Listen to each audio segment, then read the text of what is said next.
E para continuar o nosso bate-papo sobre a construção de uma sociedade mais consciente da necessidade da preservação ambiental, é que eu recebo a arquiteta e urbanista Juliana Elias. Muito obrigada por fazer parte dessa discussão aqui no Papo com ela. Eu que agradeço, a gente está trazendo o conceito de urbanismo, discutir urbanismo, né?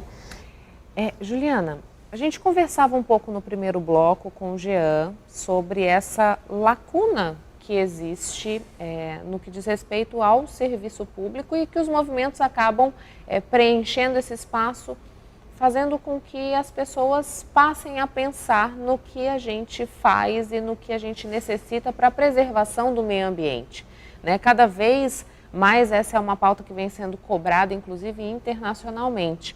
Quando a gente pensa na construção das nossas cidades, a gente pode dizer que existe uma preocupação ambiental ou isso ainda está caminhando a passinho de formiga, assim? Esse é um conceito novo, né, de você integrar o urbanismo com consciência ambiental. Só que a grande questão é que a cidade ela é sempre produzida para gerações futuras. Hoje nós estamos vivendo o que foi projetado no passado. Então, a gente mora numa cidade de 300 anos, onde ela já passou por algumas readequações urbanísticas. As primeiras ocupações, não existiam carros em Cuiabá, tanto que a gente tem ruas estreitas. Então, a gente sempre está projetando a cidade para o futuro. Então, eu já tenho que começar a pensar nos projetos de hoje, o que vai ser a demanda do futuro e não a demanda atual. A demanda atual a gente acaba corrigindo no que já existe, né? O que pode ser feito, o que pode ser adequado. É onde vem as intervenções urbanas na parte já existente da cidade. Quando eu penso na sociedade futura, o que eu poderia incrementar na nossa cidade, né? Como você disse, essa é uma demanda que é nova e que vai ficar para os nossos filhos, para os nossos netos, enfim. O que a gente pode, nesse sentido, implementar na cidade que auxilia nessa questão ambiental?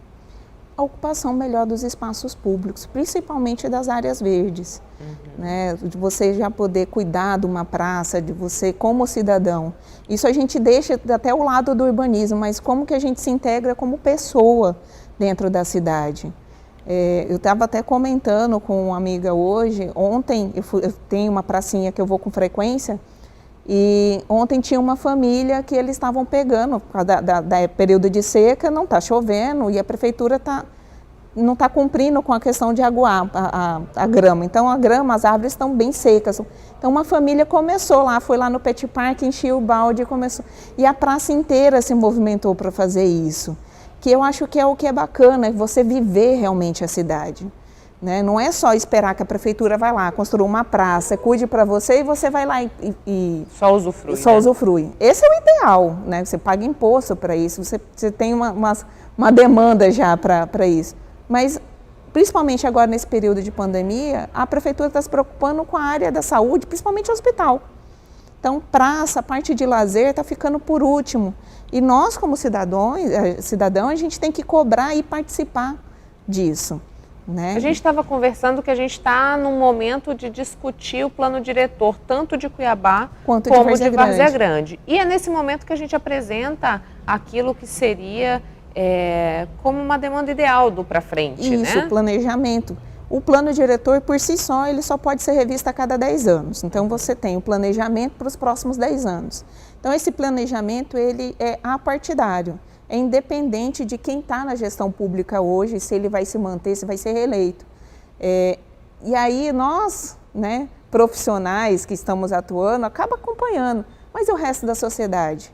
Quem que já foi lá numa audiência pública, já falou assim, o que eu espero que esteja dentro desse plano? O que eu espero que a cidade melhore? Né? Eu vou cobrar a arborização da cidade? Porque a gente mora numa cidade que tem um apelido, eu nem Cidade falo Verde, né? Ela um teve dia nome, foi. Um dia foi. Hoje ela tem um apelido de Cidade Verde. Mas o que eu vou fazer para ela voltar a ser a Cidade Verde? Né? E assim, a gente fala muito de incentivo, assim, do que algumas empresas estão fazendo, os projetos que a empresa que eu trabalho estão fazendo agora é de urbanização das áreas verdes, entregar isso já urbanizado para a prefeitura. As áreas comerciais ao redor, vai estar sendo criada a associação para ela manter essas áreas verdes, mas a gente é um peixinho desse cardume. Né? E o que os demais vão fazer? Né? Não adianta um só começar a nadar contra a corrente. E aí assim que a gente, vou cobrar, mas o que eu estou fazendo?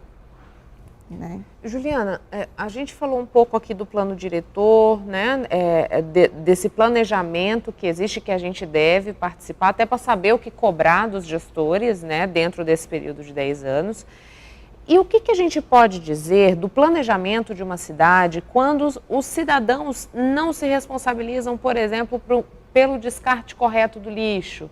Quando a gente vê gente jogando lixo na rua, esse lixo ele cai lá, por exemplo, numa boca de lobo e pode dar um problema no escoamento de água. Então, eu queria que a gente pudesse falar um pouquinho das consequências e os desdobramentos da irresponsabilidade nessa questão, sabe? Quando eu não quero meu carro sujo, mas eu jogo o lixo lá fora, na rua. Na verdade, não existe fora, né? O fora é dentro. Quando as pessoas fazem isso, você tem uma cidade feia, você tem uma cidade que você não tem um lugar para um bem-estar. Não adianta, exemplo, quando a gente faz o projeto de uma ampliação da cidade, um loteamento novo, que vem com toda aquela infraestrutura, quando o engenheiro calcula lá a quantidade de bocas de lobo, o diâmetro da rede, ele não está contando que ali vai entrar lixo, ele está contando que vai entrar água. Aquilo entope e volta para sua casa, o lixo vai para o rio, que acaba voltando para sua casa da mesma forma, né? Porque a concessionária de água vai coletar água onde? No rio, que você jogou poluente, que você jogou sua lata, que você jogou o copo, e aí aquilo vai entulhando. Então, assim, é o que você acabou de falar, não existe o fora. Esse que você jogou, ele acaba voltando para você de alguma forma. E, infelizmente, quem sofre mais é a população mais pobre. Porque ela que está ou na beira do rio, é ela que às vezes não tem acesso ao saneamento, é ela que o caminhão de lixo acaba demorando mais a passar. Então, algumas pessoas são mais penalizadas do que outras, isso a gente entende. Mas no final das contas, todo mundo é penalizado. E quando a gente pensa nessa demora, nessa morosidade, por exemplo, que existe no país inteiro, né? A gente vê cidades em vários estados, existe uma cobrança para que haja uma regularização do que a gente tem hoje como lixões ou aterros sanitários, e a gente não vê isso caminhar, né? O que emperra aí, Juliana, para que a gente possa dar um passo em direção a fazer diferente? Vontade, né? Eu enxergo que falta a vontade de querer resolver. A gente teve uma publicação recente que foi do Marco de Saneamento, que aí ele traz sobre a questão que não vai, teoricamente não vão ter mais lixões e sim aterros sanitários, e que você fazendo a coleta seletiva, você mandaria somente o que seria orgânico, né? Mas até aproveitando o que o Jean falou no bloco passado, até o orgânico a gente consegue reutilizar, reaproveitar e trazer ele para outros fins. Todo mundo tem uma plantinha, alguma coisa ou outra dentro de casa. Né? E mesmo que você não tenha, fala, eu não gosto de cuidar de planta, eu não quero ter dentro de casa, mas assim, o trabalho de jogar o lixo dentro de um baldinho que vai para uma composteira, ele é o mesmo trabalho de jogar no lixo. Eu estava lendo recentemente uma reportagem que dizia que se o Brasil adotasse efetivamente a economia verde, haveria um incremento de quase 3 trilhões de reais na economia. Né? Quando a gente pensa, por exemplo, numa edificação, a gente estava até falando isso antes da entrevista, o poder público talvez não tenha ainda os movimentos nesse sentido, mas a iniciativa privada já passa a pensar a sustentabilidade. Qual é o impacto de uma obra quando eu penso nesse sentido? Eu tenho redução de custo efetivo, né? Eu consigo reduzir, exemplo, tijolo que quebra, eu posso triturar isso de novo e voltar ele como material, então eu acabo diminuindo o meu custo de aquisição e pós-entrega, né? Porque a gente tem, hoje a nossa construção civil ela ainda é um pouco atrasada, né? Por exemplo, o steel frame é muito mais rápido, você já projeta tudo, já vem quase tudo pronto, você monta, né? Como se fosse brincar de Lego. Mas ainda não é uma tecnologia que a gente domina, principalmente aqui no Mato Grosso. No sul já domina um pouco mais, algumas regiões já já são mais comuns. Você pode explicar para a gente o que é o steel frame? O steel frame, o steel frame ele é projetado em aço, então já vem os perfis de aço pronto e com placas de gesso. A parte externa, ela já vem com uma placa projetada para receber sol, chuva e não deteriorar. Então ela já vem cortadinha, pronto, só para montar. Então você não tem gasto com reboco, ela já vem, você selar e colocar a argamassa e pintar. Então você tem uma redução do material em si. A gente falava dessa questão de Cuiabá hoje ser apelidada de Cidade Verde, porque efetivamente não é. E no momento das obras da Copa, a gente viu uma verdadeira devassa nas árvores que a gente tinha, por exemplo, na Avenida do CPA, que deixou saudade, né? E o que influencia, Juliana, para a nossa cidade a presença de árvores? Uma cidade que é extremamente quente, a gente está vendo, sofrendo nesses últimos dias com altas temperaturas, a fumaça que está encobrindo a cidade por conta dos incêndios no Pantanal e em Chapada dos Guimarães. De que forma essa arborização contribui para a qualidade de vida? Temperatura, né? Se a gente tivesse uma cidade bem arborizada, não que assim, como que eu posso dizer? Não é que a cidade seria em toda ela menos quente, né? Lógico que perto de córregos e de APP seria mais fresca, mas você ter sombra, né? Hoje você andar pela Avenida do CPA a pé é impossível, que praticamente toda a cidade. As árvores, quando se tem na calçada, são bem tímidas. E a gente percebe que se tivesse as regiões que são mais arborizadas, você tem uma sensação térmica muito melhor, de 3 a 4 graus de diferença. Tem alguns estudos, alguns levantamentos de que você tem essa sensação térmica pegando lá no meio do asfalto 38, 40 graus, embaixo da árvore, na sombra, você já vai estar a 36, 35. E você não está numa distância muito grande. Então, a arborização da cidade, a gente trabalhar para que ela realmente seja chamada de novo de cidade verde por causa da arborização, isso vai trazer uma qualidade de vida imensa, né? De um melhor clima, você poder caminhar pela cidade. Hoje ninguém consegue fazer uma atividade física ao ar livre até as 5 horas da tarde. É praticamente impossível, principalmente nesse período que a gente está.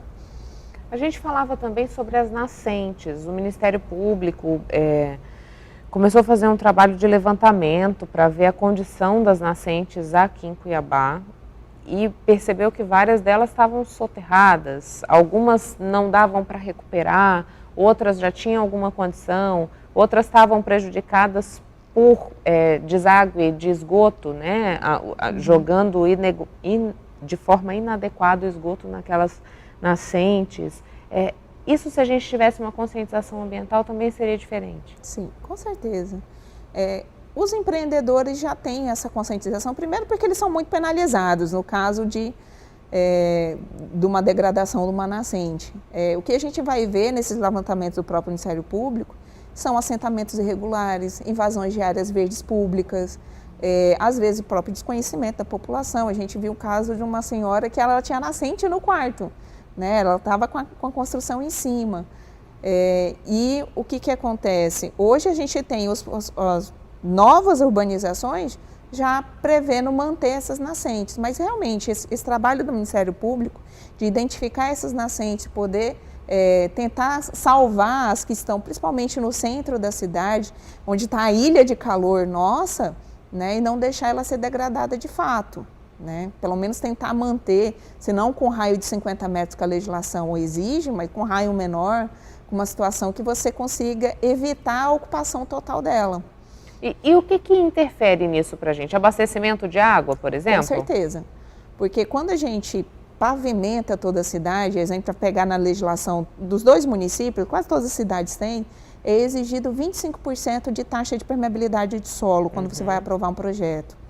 Então, muita gente aprova o projeto, coloca lá na prefeitura 25% de permeabilidade e depois vai lá e pavimenta porque acha que a grama vai dar muita dor de cabeça. Ele está evitando um trabalho, mas ele está trazendo um prejuízo para a saúde da própria família. porque todo mundo cimentando, então você não tem onde essa água percolar de novo, voltar para o solo e fazer o ciclo da água.